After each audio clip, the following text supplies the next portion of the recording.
Well, this is an incredibly important moment for Number 10.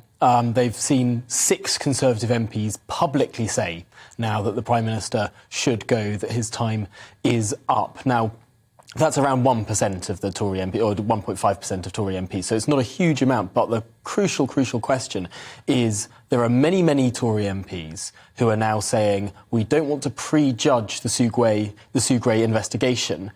If that were to come out, then they would have to put their cards on the table. So those that are saying, I don't want to say anything until the Sugré report, they need to be won over. And so what we're seeing now is really fervent activity from Number 10, trying to throw some red meat, as you rightly said, to the Tory backbenchers. And this includes this 2-year freeze on the BBC licence fee, helping with the cost of living, but also pointing to something that Tory backbencher Peter Bone said in the last PMQs, asking for the abolition of the licence fee. That seems to be potentially eking closer, and also sending in the Navy to the Channel to try and deal with those migrant crossings. Well, these are some really quite fervent, really quite Tory policies. And a lot of the criticism around how Number 10 has been acting in the last 2 years is it doesn't seem to have been that conservative in many ways. For a government that won an 80-seat majority, where is the sort of radical reform, the sort of Thatcherite-style reform that you might have expected